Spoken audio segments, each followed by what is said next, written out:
क्या आपके दिमाग में एक क्वेश्चन आया कि हाइड्रोलिक जैक कैसे वर्क करता है? सी,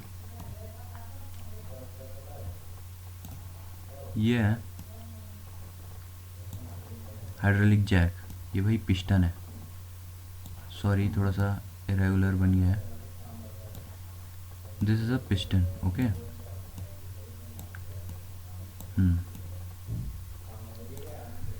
and this is liquid present here.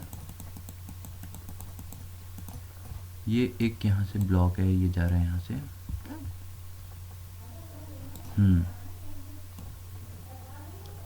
Actually I am wrong, यहाँ पे पिस्टन नहीं हो रहा था।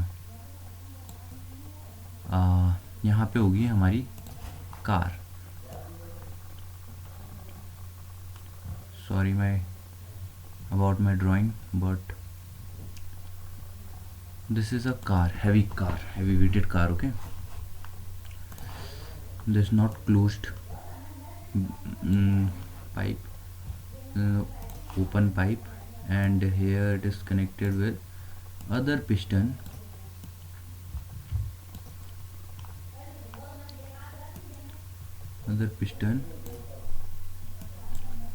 ये है piston, ठीक है। This is piston, okay.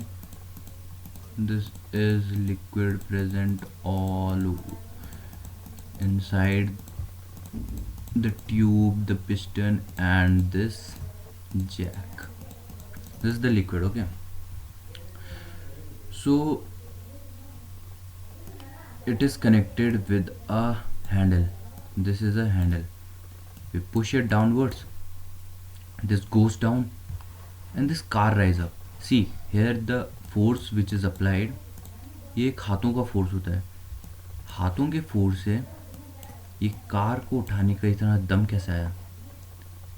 एक हाथ का force, how can it lift such a huge heavy car? It weighs in turn, and here this force, this handy force can lift it up. How is it possible? See, यहाँ पे ज़्यादा कुछ नहीं है, यहाँ पे वर्क का concept है। ये दो केस हैं वर्क के, जिनमें कि वर्क कांस्टेंट रहता है।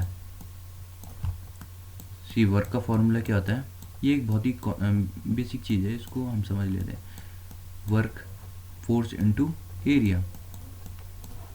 यहाँ पे हम फोर्स लगा रहे हैं, फोर्स यहाँ पे हमारा कम लग रहा है। Sorry about that. Force into displacement, work का फॉर्मूला होता है फोर्स इनटू डिस्प्लेसमेंट। एंड यहाँ पे हम फोर्स कम लगा रहे हैं, बट जो हमारा डिस्प्लेसमेंट हो रहा है, यहाँ पे डिस्प्लेसमेंट हो रहा है ऑफ दिस लेंथ, है ना, डिस्प्लेसमेंट ज़्यादा हो रहा है। अब कार राइज कितना करेगी तुम ही बताओ? कार इतना ही राइज करेगी, ठीक है। It was initially here, the piston was here, it will rise still here, बस इतना ही राइज करेगी, ठीक है। तो इतना यहाँ पे डिस्प्लेसमेंट है। यहाँ पे डिस्प्लेसमेंट कम है, बट जो यहाँ पे फोर्स लग रहा है, फोर्स तो बहुत ज़्यादा लग रहा है भाई, तभी तो एक कार लिफ्ट हो रही है। इस साइड में, इस केस में फोर्स ज़्यादा लग रहा है, भले ही डिस्प्लेसमेंट कम हो रहा है, इतू से हो रहा है, पर फोर्स ज़्यादा लग रहा है। यहाँ पे फोर्स ज़्यादा लग रहा है, सॉरी यहाँ पे फोर्स बहुत ही कम लग रहा है, क्योंकि हमारा हाथ का फोर्स है। बल्कि डिस्प्लेसमेंट, यहाँ पे हम यहाँ से पिस्टन को पुश कर रहे हैं टिल हेयर, और तब जाके ये इतना सा राइज कर रहा है इस पॉइंट से लेके इस पॉइंट तक, बट फोर्स इतना लग रहा है कि ये पूरी की पूरी हैवी कार को लिफ्ट कर सके। तो कॉन्सेप्ट इतना है कि वर्क दोनों साइड कांस्टेंट है, ठीक है, दोनों केसेस में वर्क सेम है। यहाँ पर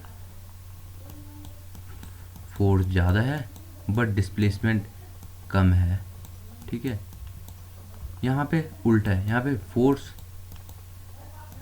कम है बट डिस्प्लेसमेंट ज़्यादा है, इसलिए ये बैलेंस आउट हो रहा है. Is going balanced for the work to be constant in the both the cases. Therefore, it is nothing too much shocking about that how a handy force can lift such a huge and heavy car. It's all about the concept of work.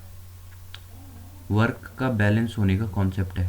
यहाँ पे work उतना ही हो रहा है, यहाँ पे force ज़्यादा लग रहा है, बट यहाँ पे फोर्स बहुत कम लग रहा है बट डिस्प्लेसमेंट ज़्यादा हो रहा है. और इस साइड में फोर्स ज़्यादा लग रहा है भले ही डिस्प्लेसमेंट कम हो रहा है. इसलिए जितना भी यहाँ का पूरा वर्क है वो यहाँ जा रहा है, वो यहाँ कांस्टेंट रह रहा है.